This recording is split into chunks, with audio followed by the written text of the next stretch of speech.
Bonjour et bienvenue à tous à ce témoignage que je vais avoir l'honneur de vous animer. Donc en présence de la société, l'entreprise CDI, Cuisine Design Industrie, société vendéenne de plus de 250 personnes, implantée en Vendée,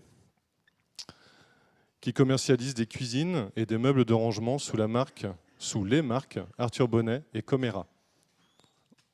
Aujourd'hui, pour vous donner quelques chiffres, c'est 17 000 cuisines environ qui sont produites chaque année, avec plus de 150 magasins distributeurs en France.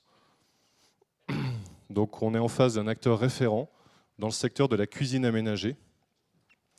Arthur Bonnet et Comera, donc ces deux marques, proposent des cuisines sur mesure, tendance dans une large palette de finitions, dont des modèles créés par de grands designers. Marque historique sur le marché français, Arthur Bonnet fête cette année ses 90 ans de création. Et oui, depuis 1927.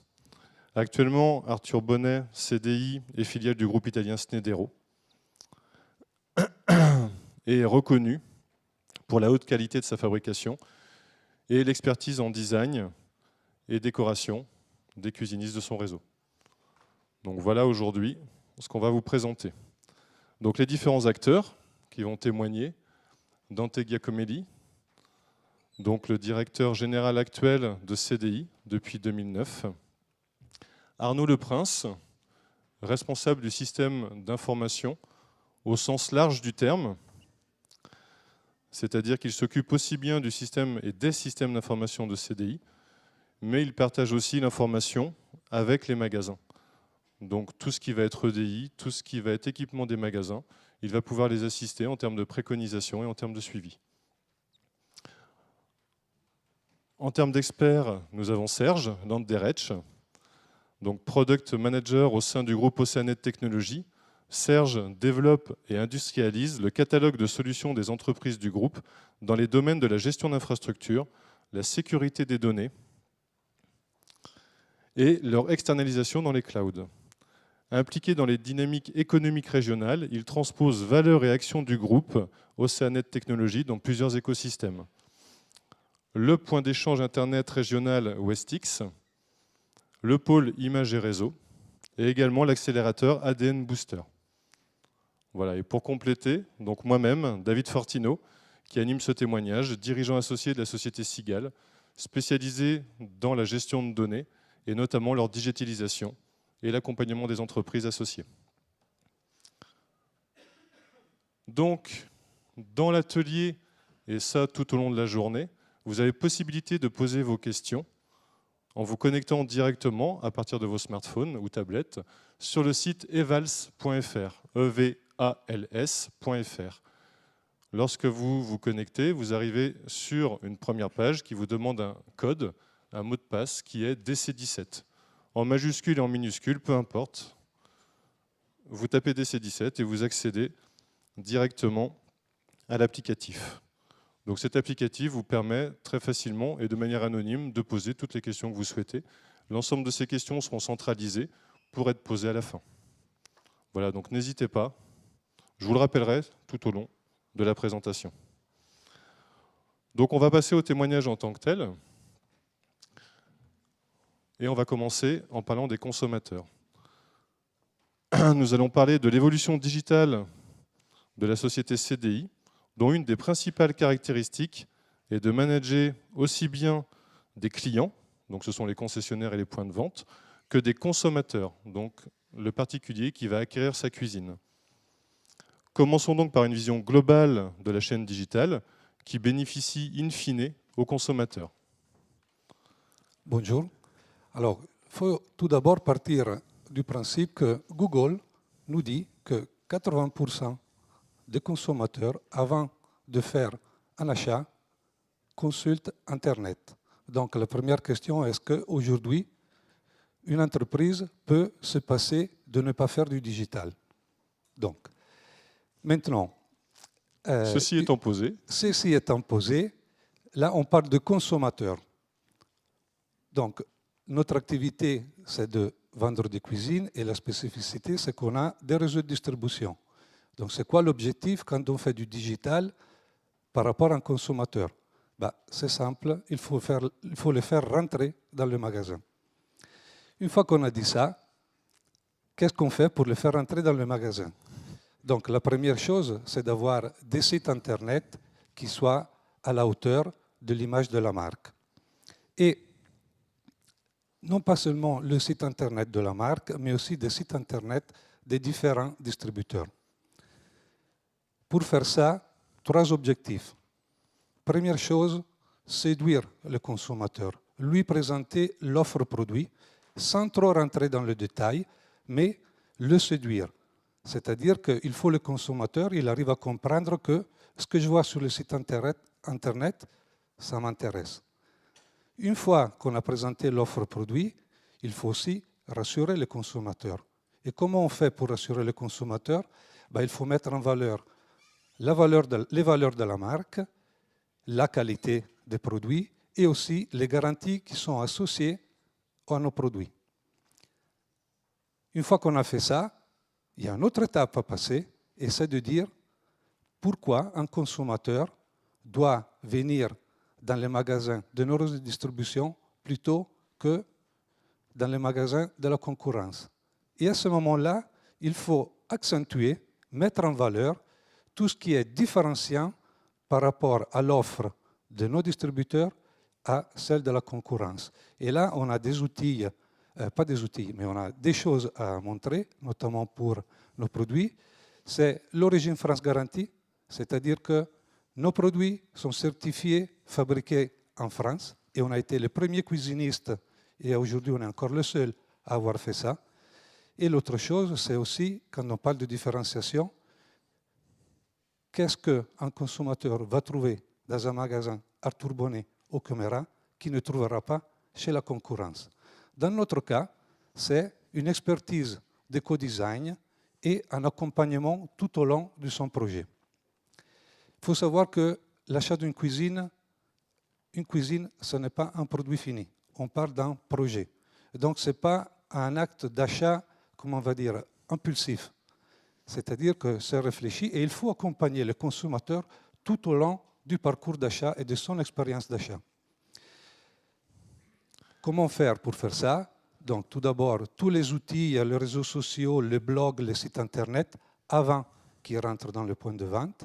D'autres outils digitaux qui sont présents dans le point de vente, notamment par l'outil IdeArt, qu'Arnaud va développer plus tard. Après, on parle de digital, on est aussi fabricant. Donc il faut aussi qu'au sein de l'entreprise, pour accompagner les consommateurs, il y a un ERP digne de ce nom. Et enfin, parce que ça c'est un point très important, une fois que le consommateur il a acheté, il ne faut pas s'arrêter là. Il faut suivre aussi le parcours et l'expérience de l'après-achat. Le digital est donc présent à toutes les étapes en fait, de la vie de la vente, avant la vente, en magasin, au siège, après la visite en magasin et ainsi de suite. Donc pour passer d'une logique B2B à une logique B2B2C. Oui, et si tu me permets, c'est aussi l'évolution des technologies qui sont arrivées sur les dernières 10-15 années qui nous ont poussé à changer de logique. C'est-à-dire qu'avant, on était vraiment dans une pure logique B2B. Aujourd'hui, on est en logique B2B, mais avec le B2C qui devient davantage important parce que c'est vraiment moteur de changement. Donc voilà pour la chaîne telle qu'on peut la décrire sur le parcours en fait, du consommateur. Qu'en est-il en fait, dans ce cadre-là? Qu'en est-il du client? Nous avons pour l'instant parlé du consommateur. Nous allons maintenant parler un petit peu du client et de l'outillage digital que le client peut avoir. Le client, je le rappelle, étant les magasins et les points de vente en fait, qui distribuent les cuisines Arthur Bonnet ou Camera. Tout d'abord, il faut avoir un objectif commun entre l'entreprise et le distributeur, notre client. L'objectif, c'est la satisfaction du consommateur. À partir de là, il faut mettre en place tous les outils qui permettent à notre client, donc le distributeur, d'avoir une bonne réputation vis-à-vis du consommateur et aussi la marque. Pour faire ça, il y a plusieurs outils à mettre en place. Nous, on a privilégié tout d'abord une logique de dématérialisation, une information disponible en temps réel et surtout partagée. C'est très important parce que l'information que nous on a, par exemple, sur l'état d'avancement de la fabrication de la cuisine, c'est une information indispensable pour le distributeur quand il est en face au consommateur. Donc ça, c'est vraiment un aspect très important. Donc partons du cœur du système digital que c'est l'ERP. À partir de là, il faut développer d'autres outils pour répondre aux différents besoins. Là, on parle des clients. Donc, première chose, le client, il est en relation avec qui au sein de l'entreprise? Avec le service client. Donc, on a mis en place des outils pour centraliser tous les échanges qui interviennent entre l'entreprise et le client. Et ces informations-là sont disponibles pour tout le monde. On parle de digitalisation, de dématérialisation, mais il y a encore beaucoup d'appels téléphoniques qui arrivent au sein de l'entreprise. Et pour ça, pour répondre à ce besoin, on a mis en place un outil qui permet de tracer tous les appels et peu importe l'opérateur du service client qui doit répondre à une demande d'un client, il aura une information avec l'historique de tous les échanges qui sont intervenus entre l'entreprise et ses distributeurs. Après, on a eu une autre réflexion parce qu'on s'est dit, mais quel doit être le lieu privilégié d'échange entre nous et nos clients? Est-ce que c'est les mails? Non, parce qu'aujourd'hui, on reçoit trop de mails et on ne les regarde pratiquement plus. Donc, on a mis en place un extranet, que c'est vraiment le lieu dédié pour partager l'information en temps réel. Et surtout, autre chose très importante, pour faciliter la vie à nos distributeurs. C'est eux qui vendent. Donc, à nous de faire un maximum pour leur simplifier la vie. Il y a un SAV, comment on fait? On va sur l'extranet, on choisit la commande du consommateur, on fait un clic droit et on envoie une demande SAV. C'est simple que ça. Pas d'erreur de saisie, information facile et intégrée tout de suite dans notre ERP. Et éventuellement, on prend une photo. Exactement. Ouais. Donc pour la centralisation du système et la digitalisation, en fait, un des points marquants, c'est bien la centralisation de l'information qui peut se diffuser ensuite au niveau d'un extranet. Que cette information soit structurée d'ailleurs ou non structurée. On parle là de photos, on parle de PDF, mais on parle aussi de données de gestion telles que les commandes ou les livraisons. Juste une dernière chose, David. Au sein de notre service client aussi, on a une équipe de service consommateur. Le service consommateur, c'est le service qui a subi le plus d'évolution récemment. Pourquoi? Parce qu'on avait des opérateurs au service consommateur qui n'avaient pas encore intégré l'évolution de la relation web marketing avec nos consommateurs. C'est-à-dire que quand on a affaire à un distributeur, on doit tenir un discours, mais quand on a en face le consommateur, c'est tout autre chose. Donc ça a été un point très important et ça commence à payer. Et on y reviendra tout à l'heure en plus. Merci. Sur ce point-là, sur une des diapos suivantes. Donc le contexte étant posé, voilà, on va parler un petit peu, même si ça a été, on a commencé à effleurer les différents thèmes. On va parler maintenant la boîte à outils à travers l'avant-vente, le parcours magasin et la pré-vente. Hein, car comme vous l'avez compris, en fait, il y a toute une multitude d'outils qui vont servir tout au long de ce cycle-là. L'objectif avant-vente est de montrer de faire que nos magasins soient visibles, en sorte que nos magasins soient visibles. Donc pour ça, on les a intégrés dans notre site internet. Dans les sites de la marque, vous allez retrouver des mini-sites magasins qui sont mis à jour par le service communication qui va gérer toute la communication autour du magasin, avec le magasin, en accompagnant le magasin. Vous travaillez également sur les réseaux sociaux ? Les réseaux sociaux qu'on a débuté avec Facebook en 2013. Aujourd'hui, les réseaux sociaux, Facebook, la communauté Facebook pour Arthur Bonnet représente à peu près 18 000 fans. Et c'est un vecteur très important pour la communication autour de la marque, puisque vous allez retrouver aussi bien des consommateurs, des prospects, des gens de l'usine, des vendeurs, des patrons de magasins. Donc c'est un outil qui est très fédérateur pour l'entreprise. Et si on parle maintenant de l'objectif en magasin qui est de nourrir leur créativité? Pour nourrir la créativité en magasin, on vient de mettre en place un nouvel outil qui est unique dans le monde de la cuisine, qui est une bibliothèque d'images où on va partager avec tous nos points de, enfin, où tous les points de vente vont venir alimenter cet outil. Il s'appelle ID Arthur.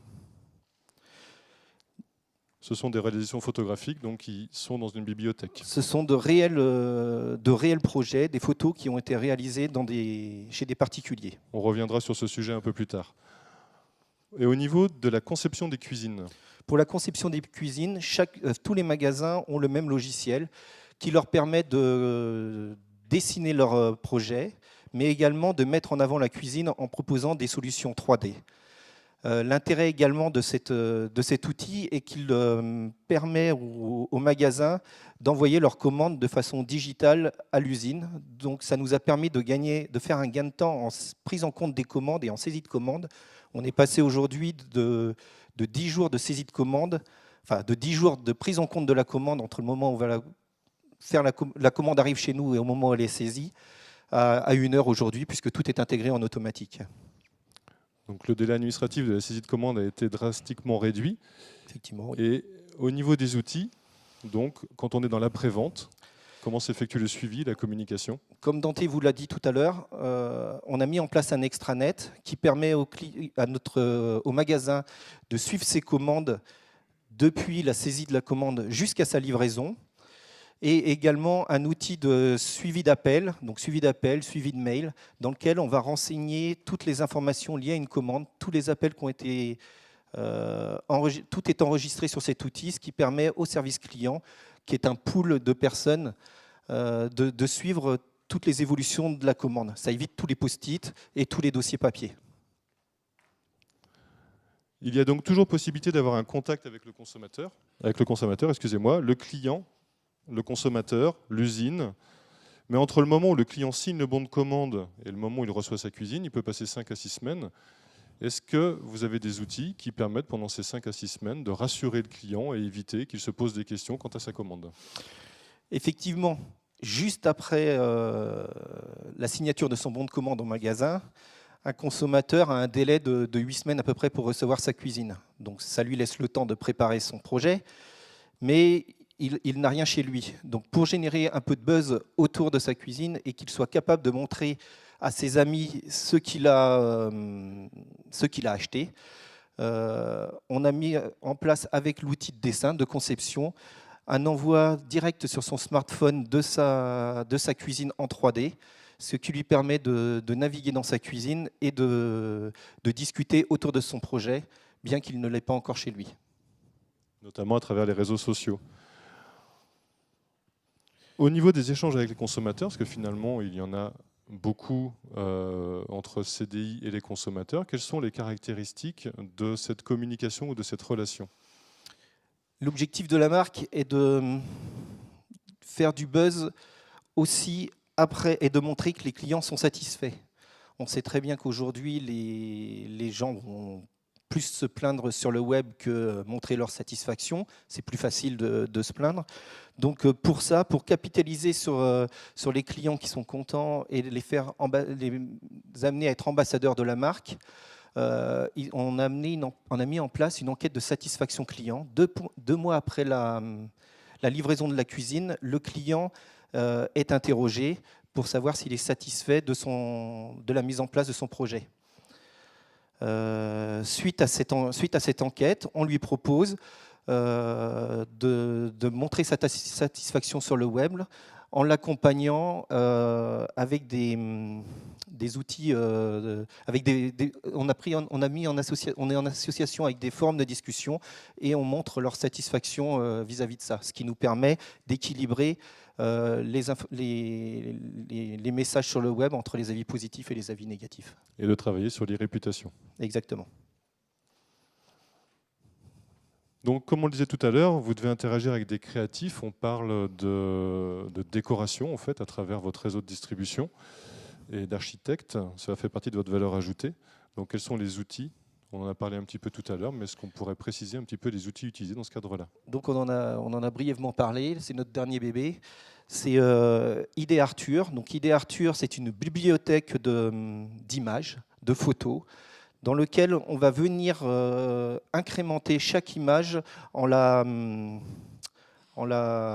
qualifiant, en donnant le type de modèle que c'est, en donnant la couleur de la cuisine, en donnant les dimensions de la pièce, de façon à ce que lorsqu'un consommateur arrive dans un magasin, il soit accompagné, un vendeur puisse lui montrer des projets qui ont déjà été réalisés et pas seulement des implantations qui ne sont pas forcément très représentatives de la cuisine de Monsieur Tout-le-Monde. Si un client veut voir une cuisine rendez-vous blanche pour une cuisine de 10 mètres carrés, on sélectionne ces informations et on va lui montrer de vraies réalisations. Donc cet outil est collaboratif? C'est un outil très collaboratif puisqu'il est à disposition de tous les points de vente. Il est alimenté par tous les vendeurs et son but est de fédérer et que chacun soit fier de ses réalisations et qu'il puisse les montrer à tout le réseau. C'est aujourd'hui un outil qui est unique dans le monde de la cuisine. On est les premiers à l'avoir mis en place, effectivement. Nous avons parlé du B2B2C, mais a priori, pour que tout cela fonctionne, quels sont les points significatifs de votre outil de gestion? Il y a à peu près 2-3 ans, on a migré notre ERP. Donc on avait un ERP qui était vraiment dédié, enfin qui était un développement interne, et on est passé aujourd'hui sur un ERP standard, ce qui nous permet de fluidifier l'information, de sécuriser l'information et surtout d'apporter à nos points de vente des informations fiables. Tout au long du parcours d'une commande, entre le moment où la commande rentre dans notre système, on va identifier toutes les pièces qui vont être produites. Donc chaque pièce est identifiée par code à barre. Lorsqu'elle passe sur les lignes de production, on sait où se trouvent les pièces, mais ça permet également de savoir quelles sont les opérations à réaliser au niveau des machines. Donc on a une grande traçabilité au niveau de nos pièces, au niveau des livraisons, et on est capable, grâce à cet outil, de rediffuser l'information également à l'extérieur. Donc sur notre extranet, les points de vente sont en mesure de voir à quelle étape de production on est rendu au niveau de la fabrication de la cuisine. D'accord. Donc l'objectif étant d'être plus efficace et réactif avec les magasins et mieux anticiper l'activité au niveau de l'usine.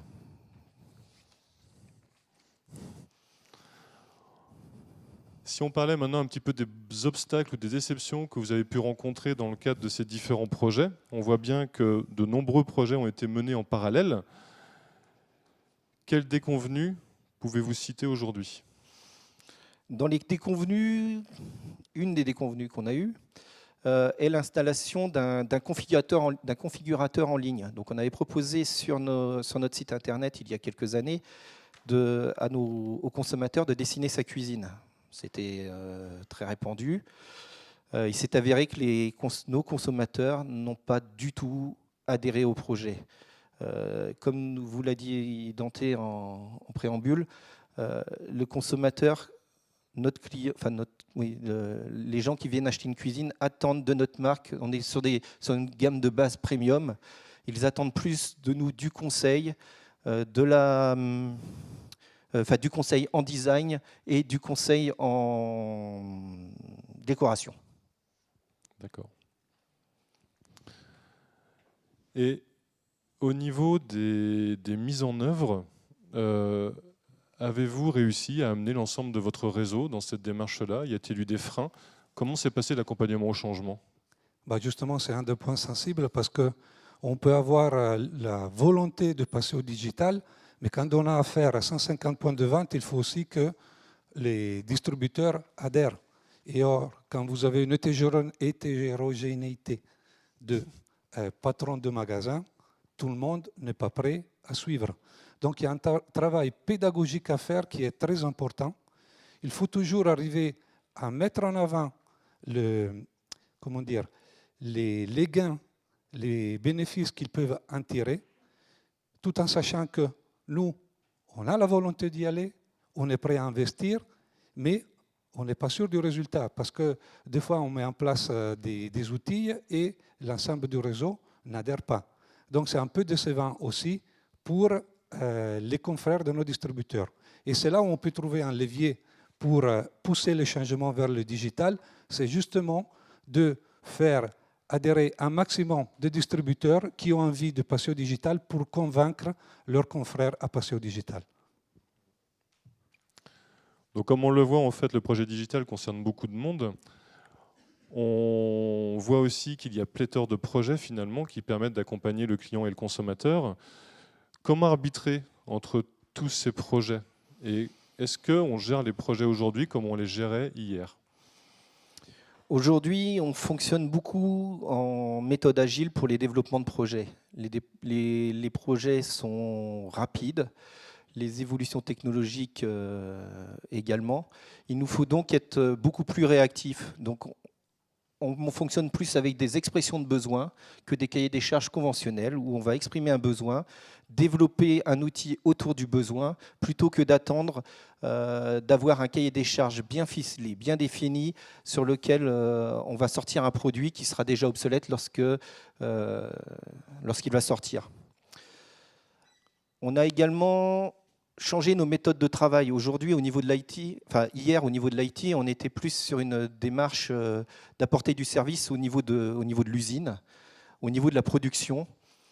Aujourd'hui, on travaille, les derniers projets qui ont eu lieu ont souvent eu lieu avec le service marketing, puisque c'est le service marketing et communication, puisque c'est eux qui nous apportent les projets et nous, on est là pour les aider à sécuriser les informations qui vont circuler.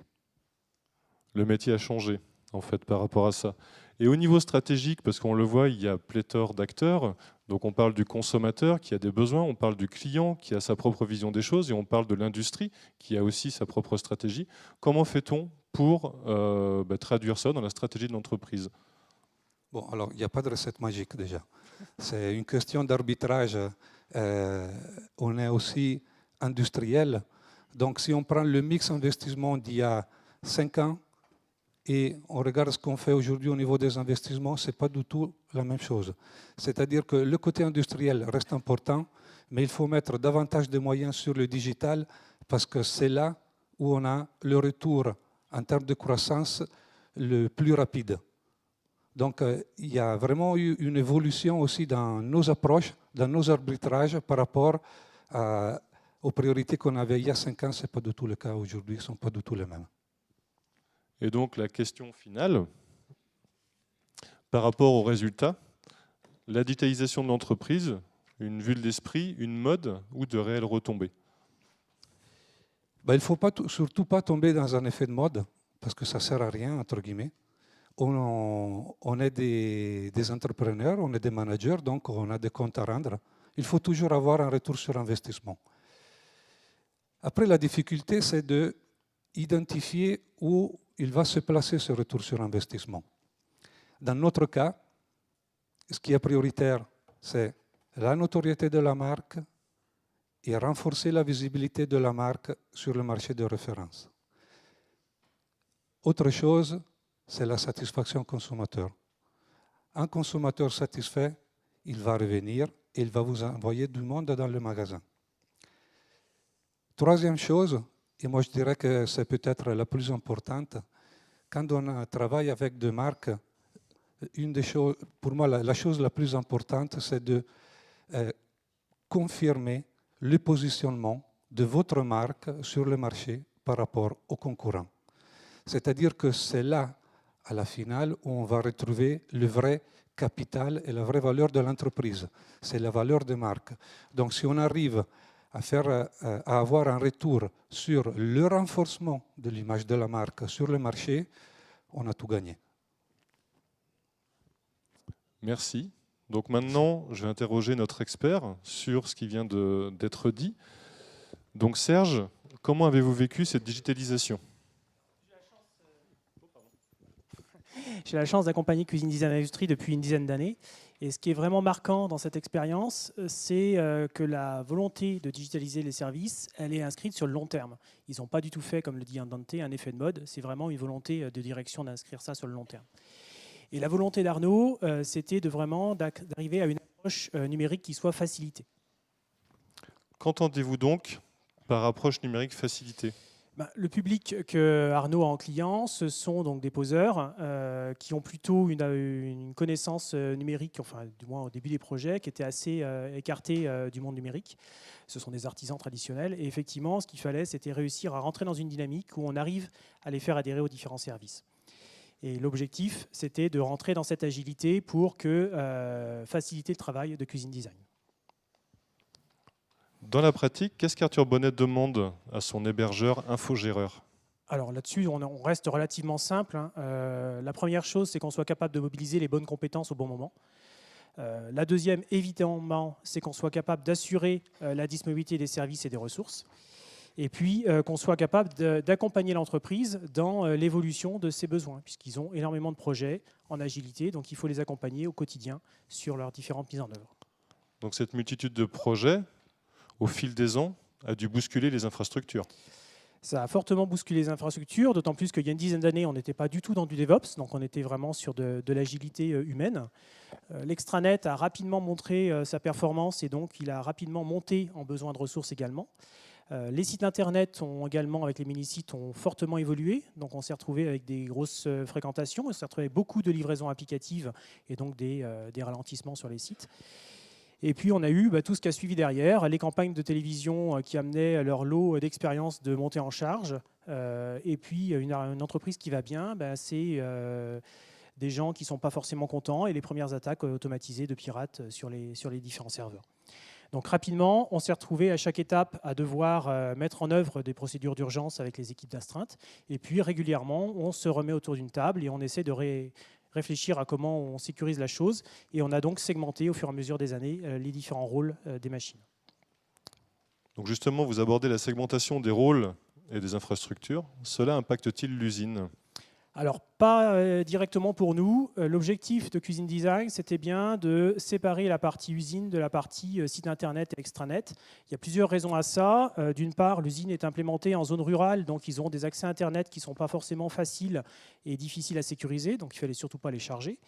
D'autre part, le maintien opérationnel de l'usine, le maintien opérationnel des outils pour les clients poseurs et le maintien opérationnel des sites de la vitrine de la marque, c'est bien 3 niveaux de criticité qu'il faut adresser de manière totalement distincte, avec des procédures de risque qui ne sont pas les mêmes.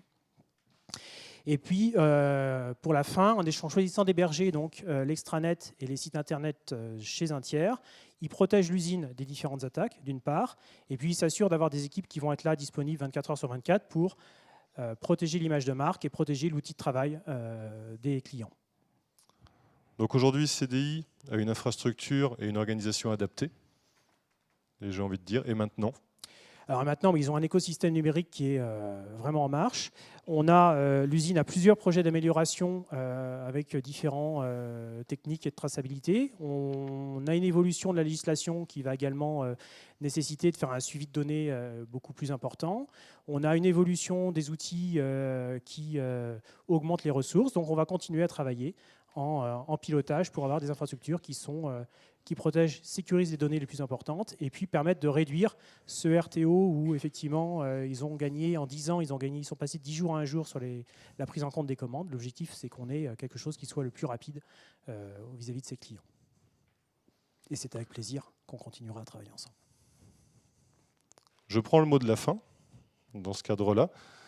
Donc il me semble pour ma part que CDI, à travers sa stratégie, a su créer un climat très fort en fait, entre sa marque, d'un côté, ses marques, d'accord, donc ils sont positionnés de manière différente, ses clients, donc le réseau de distribution dont on parlait tout à l'heure, et les consommateurs qui sont impliqués directement dans la vie de ces marques.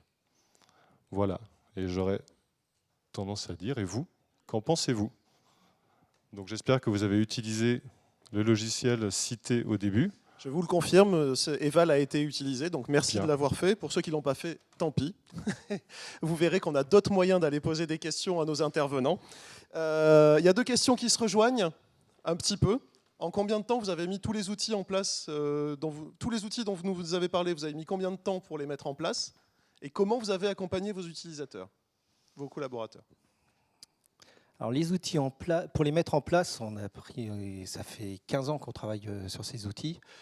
Wow, L'extranet, on l'a mis en place il y a une quinzaine d'années et il a évolué il y a deux ans. Aujourd'hui, voilà, l'extranet, on a eu un extranet pendant 15 ans, donc qui était sur des technologies anciennes. Le nouvel extranet est responsive, donc voilà, les nouveaux supports font qu'on a été obligé de le changer. Par contre, les nouveaux projets arrivent beaucoup plus vite. L'outil de service client, l'outil de communication autour de la commande, on a mis ça en place l'année dernière. Pardon ? Le déploiement, oui, il se fait en... Oui. Les déploiements se font aujourd'hui beaucoup plus rapidement, par contre, qu'avant.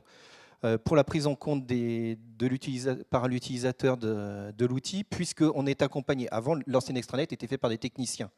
C'était le service informatique qui mettait à disposition. Il y avait une demande, une expression de besoin. On fallait qu'on mette à disposition les commandes. On les mettait à disposition sous forme de tableau. Aujourd'hui, les gens veulent voir leurs commandes sur leur smartphone, être capable de faire une demande de SAV depuis leur smartphone. Donc tout est beaucoup plus rapide. Les gens veulent avoir du résultat tout de suite.